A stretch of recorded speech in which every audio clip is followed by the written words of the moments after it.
Thank you. I'm just going to take a second here because we're running short on time, and so I'm probably going to come back and share. It's a little overwhelming if I tried to share everything with you. Anyways, about the UN, because the more I studied it and the deeper I got into it, the more I realized what a cesspool our nation really is swimming in. And so I don't really want to overwhelm you, but I had lunch today with Senator Delph, and we were talking about some different things, and we really are in a state of what Laura was sharing. And unless we really, really get our rear ends in gear and get busy, we're going to lose our nation very quickly. So I'm just going to share a couple of things with you very briefly about the UN. And then it's kind of funny because where's Andy? I had in here to talk a little bit about the charter with the nation, but I don't have time tonight, so we'll come back and do that another time. But there's just a couple of facts that I want to tell you about the UN. You can go study it, and then we'll come back later and get to talking about it. But the UN is a very dangerous organization. And the ultimate goal of that is a one world order. And that's not anything conspiracy. That's an agenda that they have out there. You can find it on the UN. You can find it on their website. They say it. It's very clear that if we can collapse the economy of America and we can implement a one world economy, then we can have a one world government where they essentially believe that everybody will be treated equal across the world. And that is the goal of the UN. Now, of course, most of you looking at the age frame in here probably realize that it was the 30s, 40s when the UN actually came in and was implemented. It was previous before that was the League of Nations, and it was abolished, and then it came back as the United Nations. But one of the things about the UN, and that we need to know that we don't see, especially in this joke of this $38 billion that they supposedly cut, which ended up being 300, which ended up being mostly money that was stimulus that hadn't even been doled out yet. It really didn't cut anything. But in the UN, we contribute billions of dollars every year. It's taxpayer money, and it's unaccounted for.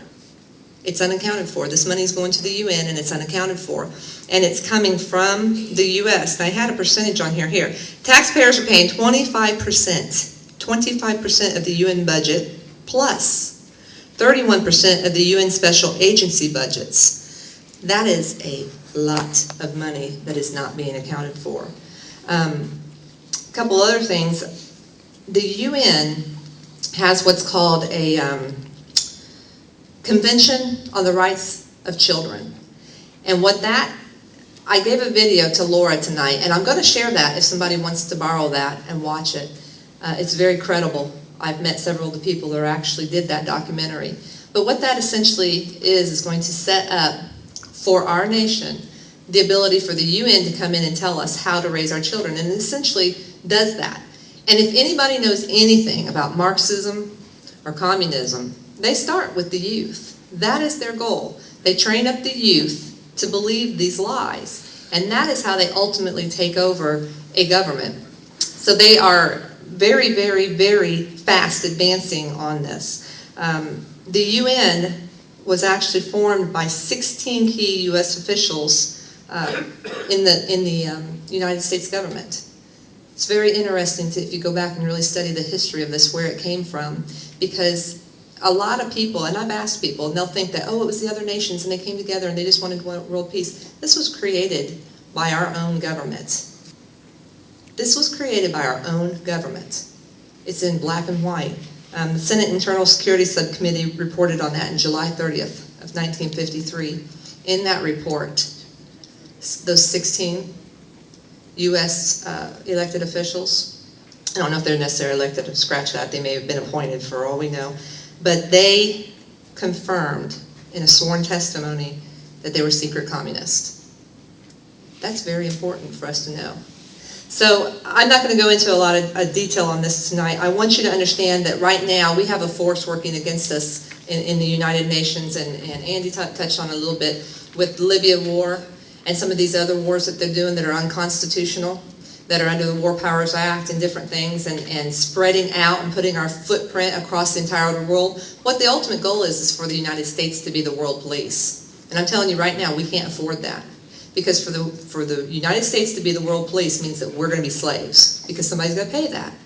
And it's just going to raise our taxes. Lugar, strong supporter of the UN. He is not a U.S. Senator, Greg. He's a UN Senator.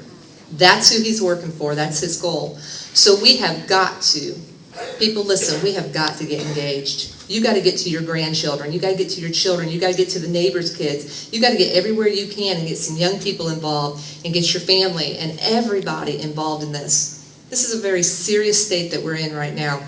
And when I have lunches and meetings with state senators and some other people like Greg has done, and talk to these people, and they say, you know, I'm worried, I'm scared, and I'm going, you're the one that's supposed to be taking care of all this. That's very concerning for us. So let's get behind this effort. Let's get the Tea Parties united, and let's get some things done, and let's regain a constitutional republic. Thank you.